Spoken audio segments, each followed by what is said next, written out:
Buen día, jóvenes. Vamos a comenzar el tema número 1 de la unidad número 2 del libro de texto que tiene por nombre Identidades y ecuaciones trigonométricas. Para esta clase vamos a estudiar el tema 2.1, que son las identidades trigonométricas.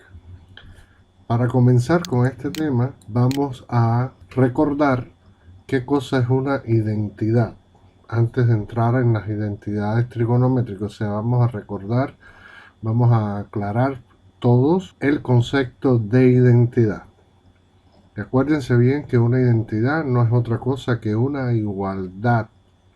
Y si es una igualdad, eso quiere decir que se tiene que cumplir para cualquier valor que se le dé a las variables que están involucradas. O sea, cuando yo reemplazo un valor en las variables, si es una identidad, la igualdad siempre se tiene que cumplir.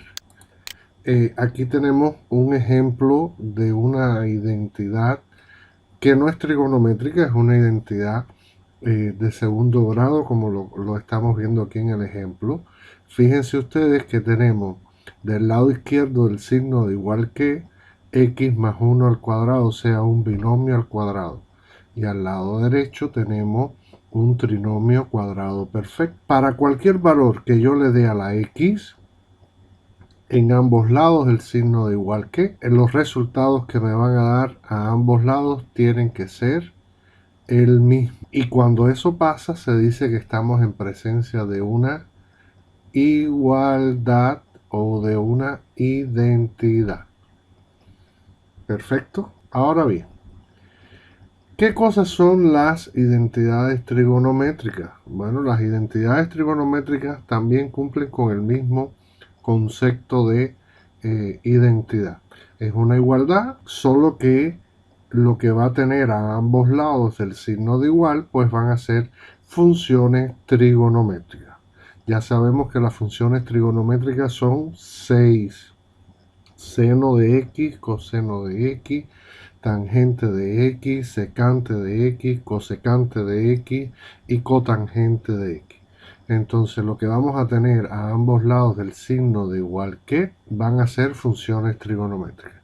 Antes de empezar a estudiar y a conocer las identidades trigonométricas, yo les pido a todos ustedes que busquen el documento que tienen impreso de los símbolos y fórmulas matemáticas. Acuérdense de ese documento que yo les mandé a imprimir hace como 2 años y que estamos usando todo el tiempo. Pues búsquenlo y busquen la parte de las identidades trigonométricas, porque ahí tienen un resumen de todas las identidades trigonométricas. Entonces, ¿qué es lo que quiero que hagamos a partir de este momento?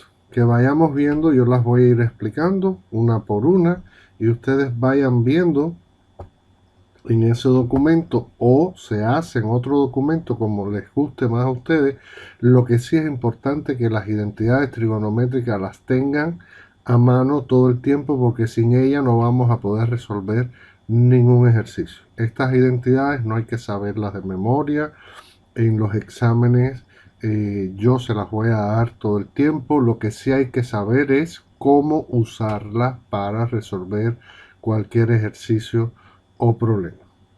Entonces, las primeras identidades que vamos a estudiar son llamadas así, identidades originadas por la definición.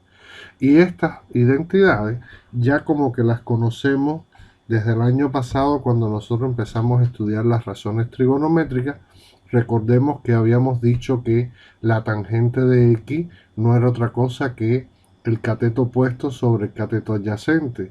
Y el cateto opuesto dijimos que era o definía la función seno, ¿se acuerdan, verdad? Y el cateto adyacente definía la función coseno. Por tanto, podemos en las identidades decir que la tangente de x se puede descomponer en seno de x sobre coseno de x. O sea, si hablamos de identidad, es lo mismo decir tangente de x que decir seno de x sobre coseno de x. Entonces, esa es la primera identidad que vamos a estudiar en la clase de hoy. la otra identidad que vamos a estudiar es la cotangente de x. Habíamos dicho, ¿se acuerdan? Que la cotangente era el inverso de la tangente. Entonces, si es el inverso de la tangente, por tanto es volcar la identidad de arriba. O sea, que la cotangente de x no es otra cosa que coseno de x sobre seno de x. Ahora bien, hay otro grupo de identidades que reciben el nombre de identidades recíprocas, que también ya las conocemos, ya habíamos trabajado con ellas, ¿verdad? Acuérdense que cuando estudiamos las razones trigonométricas yo le había dicho que la cosecante de x era el inverso del seno y que la secante de x era el inverso del coseno y que la cotangente era el inverso de la tangente. Entonces esas identidades, cuando se escriben así como las están viendo, pues reciben el nombre de identidades recíprocas. Ahora bien, hay un grupo de identidades que reciben el nombre de identidades pitagóricas, que como su nombre lo dice, salen de analizar el teorema de Pitágoras, ese triángulo rectángulo que se forma en el círculo trigonométrico. Lo tenemos aquí, lo estamos viendo todos en la figura que tienen aquí, que les estoy señalando.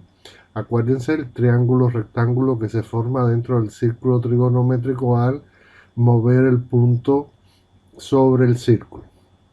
Basándonos en este triángulo rectángulo, pues vamos a ver cómo nosotros podemos aplicar el teorema de Pitágoras y vamos a recordar. Recordemos primero qué dice el teorema de Pitágoras. El teorema de Pitágoras dice que la hipotenusa al cuadrado es igual a la suma de los dos catetos al cuadrado. Ahora bien, esa definición del teorema de Pitágoras, y que yo supongo que a esta altura del partido todo el mundo se lo sepa, así como un poema, ¿verdad? Vamos a llevar eso a el círculo trigonométrico y a este triángulo rectángulo que hay. Fíjense ustedes, ¿qué decía el teorema de Pitágoras? Hipotenusa al cuadrado. Cuando yo miro acá mi triángulo rectángulo, me doy cuenta que la hipotenusa es este lado del triángulo, que es igual al radio del círculo, ¿verdad? Y si el radio del círculo vale 1 y 1 al cuadrado, entonces va a ser 1. Eso quiere decir entonces que la hipotenusa al cuadrado es 1 y es lo que tenemos acá. Ahora, el teorema de Pitágoras dice hipotenusa al cuadrado es igual a la suma de los dos catetos al cuadrado. Y si vemos el triángulo que tenemos acá, el cateto opuesto es el seno, el cateto adyacente es el seno y por definición ambos están elevados al cuadrado y sumándose. Por tanto, la definición que tenemos aquí, la identidad que les estoy mostrando, sale de aplicar el teorema de Pitágoras al círculo trigonométrico. Seno cuadrado de x más coseno cuadrado. Perdón, aquí hay un pequeño error porque no es 2, es x. Entonces, ya arreglado. Repito la identidad, seno cuadrado de x más coseno cuadrado de x es igual a 1. Esa es la primera identidad pitagórica. Ahora bien, la segunda identidad pitagórica surge de agarrar esta primera identidad pitagórica y dividirla una vez entre seno cuadrado y la otra vez sobre coseno cuadrado. Vamos a ver. Yo agarro esa identidad seno cuadrado de x más coseno cuadrado de x igual a 1 y lo divido entre seno cuadrado de x. Y vamos a ver qué obtenemos. Nos tiene que dar esta identidad que tenemos aquí. Vamos a ver si es verdad. Vamos a hacerlo. Yo agarro seno cuadrado de x más coseno cuadrado de x igual a 1 y lo divido todo entre seno cuadrado de x, como lo estamos viendo acá. Seno cuadrado de x más seno cuadrado de x, pues se simplifica y eso me da 1. 1 más, y acuérdense que habíamos dicho que el coseno de x entre el seno de x, ¿qué cosa era? Era la cotangente, pero como el coseno y el seno están cuadrados, entonces lo que voy a tener como resultado es la cotangente cuadrada de x. Y 1 sobre seno cuadrado de x, ¿verdad? ¿Qué cosa es? Es la cosecante de x, pero como el seno aquí está cuadrado, entonces esto será la cosecante cuadrada de x. Fíjense que esta identidad, ¿de dónde surge? De agarrar el teorema de Pitágoras y dividir todos sus términos entre seno cuadrado de x. Bueno, la siguiente identidad trigonométrica que vamos a estudiar es hacer esto mismo, pero en vez de dividir entre seno, lo vamos a hacer dividiendo entre coseno. Esa es la siguiente identidad trigonométrica que vamos a estudiar, que es esta 1 más tangente cuadrada de x igual a secante cuadrada de x. Vamos a ver si eso funciona correctamente. Tenemos acá el teorema de Pitágoras, seno cuadrado de x más coseno cuadrado de x igual a 1. Vamos a dividir todos los términos entre coseno cuadrado de x y vamos a ver seno de x entre coseno de x, a que es igual, seno entre coseno es tangente. Pero como el seno y el coseno están al cuadrado, entonces me van a dar como resultado la tangente cuadrada de x. Ahora miren ustedes, coseno de x sobre coseno cuadrado de x, esto se me simplifica y me da como resultado 1. Y recordemos que 1 entre coseno es secante, pero como el coseno aquí está cuadrado, entonces será secante cuadrada de x. Esta es la tercera identidad trigonométrica conocida como identidad pitagórica. Muy bien. Antes de irnos a analizar los ejemplos que tenemos en la página 39 del libro, yo quisiera que ustedes pararan el video en este momento, agarraran su libro de texto y revisaran o hicieran, como ustedes quieran, su tabla de las identidades trigonométricas que hemos visto hasta ahorita. Paren el video todo el tiempo que sea necesario, las tienen en su libro de texto, se las voy a mostrar. Están todas las identidades trigonométricas en su libro de texto. Vamos a buscar el tema número 1. Aquí, identidades trigonométricas. Bien, tenemos las identidades originadas por las definiciones, las recíprocas y las pitagóricas las tenemos acá resaltaditas las 3 o las 4, porque esta es la misma de esta pero volcada, o sea, estas 3. Ok, entonces quiero que paren el video, hagan su resumen de las identidades y una vez que lo tengan, entonces continúen viendo el video porque vamos a analizar los ejemplos resueltos que tienen en su libro de texto. Muy bien, una vez que ya tienen el resumen, pasamos a ver los ejemplos resueltos que tienen en su libro de texto. El primer ejemplo que tienen ahí, y fíjense, aquí quiero que presten mucha atención a todo lo que voy a decir y voy a hacer, ¿verdad? Porque esta es la forma correcta de resolver estos ejercicios. Fíjense cómo al lado derecho del ejercicio está explicado el proceso. Todos los ejercicios, todos los exámenes que ustedes van a hacer a partir de este momento tienen que tener esta estructura. La parte analítica al lado izquierdo y al lado de cada fila pues explicando con 1, 2, 3 palabras qué es lo que están haciendo en cada fila. Entonces presten atención y vamos a comenzar. El ejemplo número 1 dice: simplifica la siguiente expresión aplicando las identidades trigonométricas principales, que son todas esas identidades que acabamos de ver ahorita. Todo ese grupo, esos 3 grandes grupos de identidades que vimos ahorita se conocen como identidades principales. Son identidades que sí o sí siempre se van a usar. Esas son las identidades que más eh, uso tienen y por tanto las tenemos que tener a mano todo el tiempo. Cuando hagan varios ejercicios van a ver que se les pega a uno muy fácil, entonces llega un momento en que uno se las aprende sin mucho esfuerzo.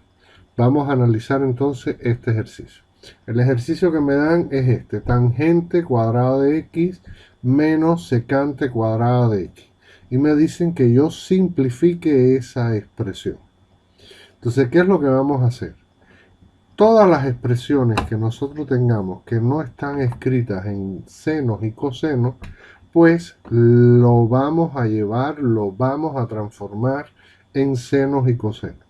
Entonces, ¿qué vamos a hacer? Aquí tengo tangente de x, tangente cuadrada de x. Y la tangente cuadrada de x yo sé que es seno sobre coseno. Pero como la tangente aquí está al cuadrado, pues entonces la tangente se va a descomponer en seno cuadrado de x sobre coseno cuadrado de x. Menos, el menos no se afecta, se traslada. Y ahora voy a recordar o voy a buscar en mi tabla de las identidades en qué se descompone la secante de x. Acuérdense que la secante es el recíproco del coseno, pero como aquí la secante está al cuadrado, por tanto el recíproco del coseno lo voy a poner al cuadrado, o sea que sería 1 sobre coseno cuadrado de x. Perfecto. Ahora muy bien, fíjense que acá lo que tenemos es una resta de dos fracciones, y cuando yo tengo una suma o una resta de fracciones, ¿qué tengo que hallar? Mínimo común múltiplo. Entonces, en este caso, como los dos son coseno cuadrado de x, entonces es muy simple lo que tengo que hacer, pues denominador común coseno cuadrado de x, y lo único que tengo que hacer es restar seno cuadrado de x menos 1. Ahora bien, si yo me acuerdo, si yo recuerdo, voy a regresar acá, la primera identidad pitagórica que yo tenía aquí era seno cuadrado de x más coseno cuadrado de x igual a 1. Fíjense, recuérdenla, mírenla, márquenla, señálenla con el dedito en su tabla y vamos a ver lo que les voy a explicar ahorita para que lo hagamos todo. ¿Qué yo tengo aquí? Seno cuadrado de x menos 1. Eso quiere decir que de esa identidad pitagórica yo despejé el coseno. ¿Está bien? Pero si yo despejo el coseno de acá, esto me quedaría 1 menos seno. 1 menos, porque el seno lo paso hacia el otro lado restando. Entonces me queda coseno cuadrado de x igual a 1 menos seno cuadrado de x. ¿Está bien? ¿Todo el mundo está conmigo? Perfecto. ¿Qué es lo que va a pasar? Que aquí lo tengo invertido. El seno lo tengo positivo y el 1 lo tengo negativo, y deberían de tener el signo contrario, o sea, el 1 positivo y el seno negativo. Para yo poder tener eso, lo que hago es multiplicar por menos 1 la expresión. Entonces me queda más por menos, menos, menos por menos, más. ¿Está bien? O factorizo el signo menos, como dice acá, factorizo el signo menos, me da igual, lo pongo acá el signo menos y entonces automáticamente esto cambia de signo. Entonces puedo decir que toda esta frase que tengo acá, 1 menos seno cuadrado de x, es igual a coseno cuadrado de x. Y ahora, ¿qué es lo que me queda? Menos coseno cuadrado de x entre coseno cuadrado de x. Se simplifican los dos cosenos, me queda 1. Por tanto, la simplificación de esta expresión trigonométrica da como resultado menos 1. Vean ustedes que yo he simplificado la expresión utilizando las identidades trigonométricas y he llegado a un resultado. Si tienen alguna duda con lo que acabamos de ver, yo les recomiendo que hagan lo siguiente: vuelvan a echar el video para atrás, vuelvan a mirarlo, la resolución o la explicación del ejercicio, háganlo 2 o 3 veces hasta que entiendan qué se hizo en cada paso. Vayan viendo la explicación que hay acá. Y si les quedase alguna duda, pues me escriben por el foro habilitado para este tema y por esa vía vamos a aclarar todas las dudas que les puedan surgir. Perfecto. Muy bien. Pasemos entonces a ver el segundo ejemplo que tienen ahí resuelto en su libro. Bueno, el enunciado es lo mismo. Simplifica la siguiente expresión que tenemos acá. Simplifica seno de x por cotangente de x. Fíjense que aquí tengo una función seno y una función cotangente. Acuérdense que habíamos dicho en el ejercicio anterior, todo lo que no esté en función del seno y del coseno, pues lo vamos a transformar a senos y cosenos. Al seno no le puedo hacer nada porque ya está en seno, pero la cotangente sí la puedo llevar a senos y cosenos. La cotangente es coseno sobre seno. Ojo, la cotangente aquí no está al cuadrado, por tanto, coseno no va a estar al cuadrado, ni seno va a estar al cuadrado, como pasaba en el ejercicio anterior. Aquí sería solamente coseno de x sobre seno de x. Y la expresión que me queda, seno de x por coseno de x sobre seno de x. Vean ustedes que yo tengo acá una multiplicación de un entero por una fracción. Esto es como si yo dijera a que multiplica a b sobre a, ¿verdad? Esto que yo tengo acá tiene la misma estructura que esto que tengo acá.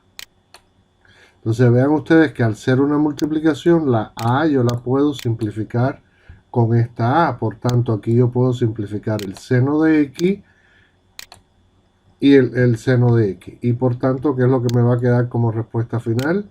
Coseno de x. O sea que la simplificación de esta frase seno de x por cotangente de x es igual a coseno de x. Pero que hayan entendido porque es muy simple, muy sencillo el ejercicio.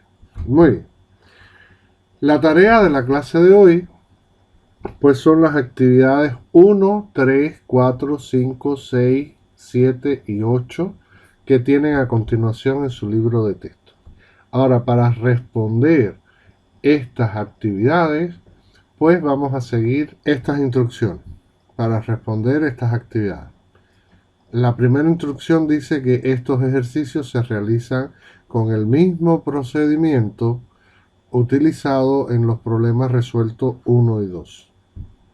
Y como segunda instrucción tenemos que cualquier duda realizar sus consultas a través del foro habilitado en la plataforma para este tema. Con esto terminamos. Cuídense. Si pueden reunirse de alguna manera virtual los grupos del trabajo cooperativo, pues yo les recomiendo que lo hagan para que continúen desarrollando el trabajo que hemos venido haciendo en el aula y para que no se pierda eso. Supervisores, entrenadores, por favor, cooperar con todos los demás integrantes de los equipos, también cooperar. Acuérdense que estamos trabajando donde todos podemos aportar con nuestros conocimientos a crear conocimiento nuevo. Dudas, pues me escriben por el foro y yo con mucho gusto las voy a atender todas. ¿Ok? Con esto terminamos las 2 clases de esta semana.